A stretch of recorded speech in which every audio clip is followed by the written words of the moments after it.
I saw a little sports. I'm actually watching MLB baseball, the playoffs, but I wanted to record a video about the NFL this week.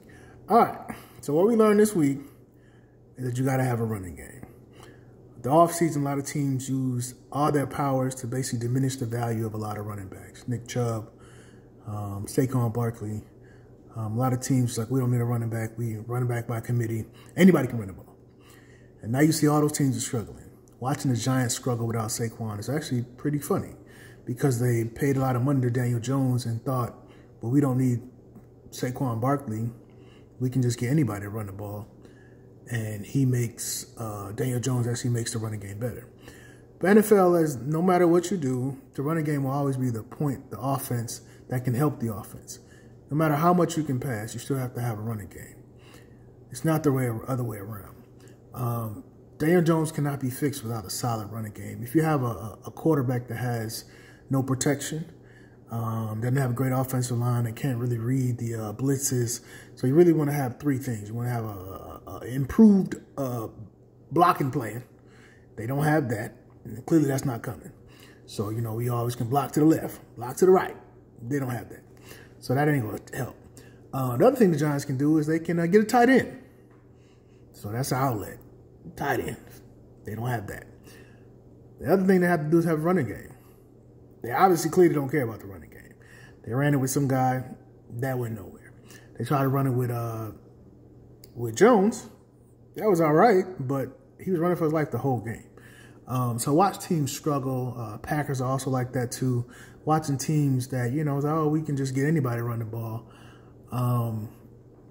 They're paying for that now.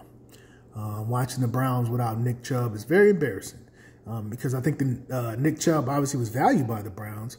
They put a lot of money into Deshaun Watson, though, and he was out this last week, and it showed. The backup couldn't do anything, but when you don't have a consistent running game, there's not much you can do. Miami. I said to somebody, I think the Bills' defense, this is before White got hurt, if they could stay healthy, they would have the best defense in the league. Sure as stank. The Bills every year has one guy, a big part of that defense, get hurt. Whether it's Von Miller, White, Jordan Poyer, it's always one of those big dogs that is a huge part of that defense, and they get hurt.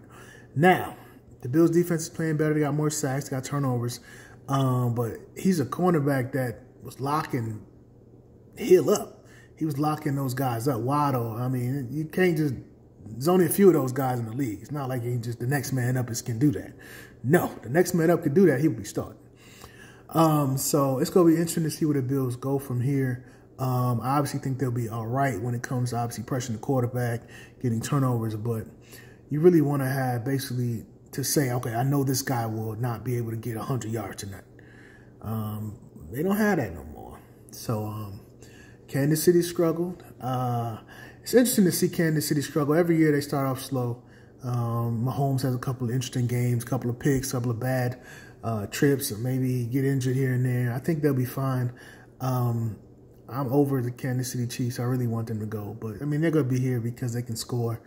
The defense is pretty solid. It's effective right now. You know, they'll be there at the end. The Ravens will be at the end as long as everybody can stay healthy. They're looking all right. But, you know, we're here. So it's going to be interesting to see what goes on with Tampa Bay. Now, they're 3-1, but they're relying on Baker Mayfield. And that might implode. Obviously, right now, you can corral him. And the old Baker hasn't shown up, you know, the Baker machine, the mistakes and, you know, all that stuff like that. He's been able to stay focused and rely on the defense and run the ball and just, you know, playing safe ball. So if they can stay like that, they'll be fine. But if Baker regresses back to old Baker, they're going to have some problems. San Fran's looking good with my man Purdy. Remember everybody's concerned last year when he had that injury. He bounced back. He's looking good. I think he's more than just, you know, a ding and duck guy, you know, a game manager. I think he can still win a game. But the system doesn't have him do that. The system has him playing within the ropes. Run the ball, Christian McCaffrey, we play solid defense. We throw when we have to, run a lot of trick plays, a whole bunch of trick plays, and do what we got to do to win the game. So as long as they can do that, they'll be fine. But I like San Fran in the NFC. I don't like Dallas. I think the Bengals are toast. Got hurt again.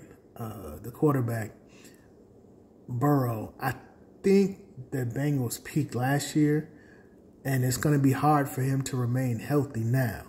When you got a bum leg and a bum arm, it's not like you're not going to get hit again.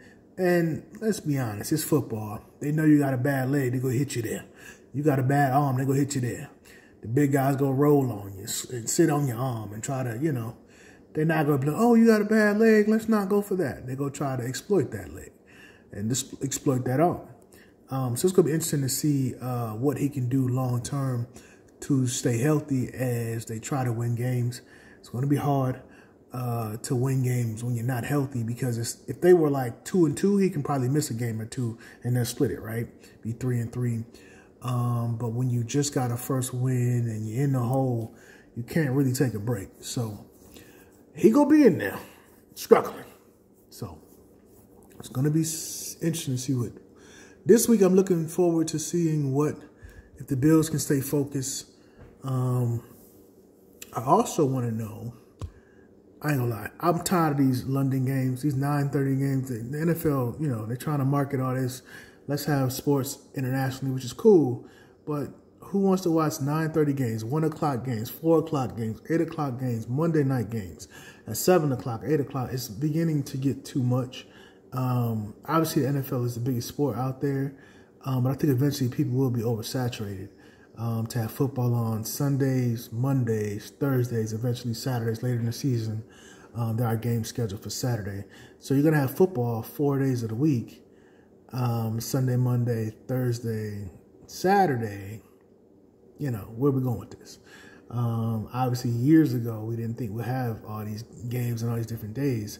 But we can see eventually the NFL is like, y'all want football? We got football 7 days a week. Which is the road to oversaturation. The players are fine. They don't care. They're getting a check. But, a lot of people move their lifestyle over this stuff, whether it's going to the game or going to the bar or going with friends and stuff like that. So it's going to become oversaturation eventually. I think right now it's okay because it's not consistently every Sunday, but it's more than enough. It's at least 3 Sunday 9:30 games. And I understand the expansion part, expanded league to international places. I remember they put a football game, I think, in Mexico City last year or something like that. So I understand that part.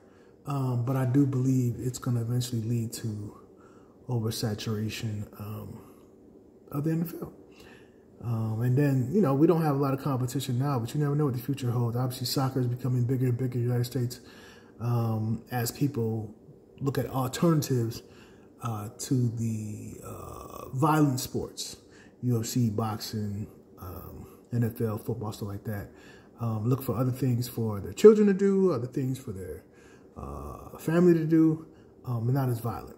And soccer is becoming huge, obviously in major metropolitan cities like Atlanta, Miami, Los Angeles, stuff like that. So as those sports become bigger, I think if the NFL continues the oversaturation part, they might pay for this. But right now, we'll see.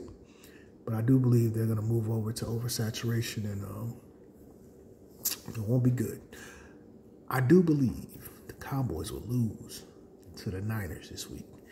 And that is when Dak Prescott will get ran out of town. Peace.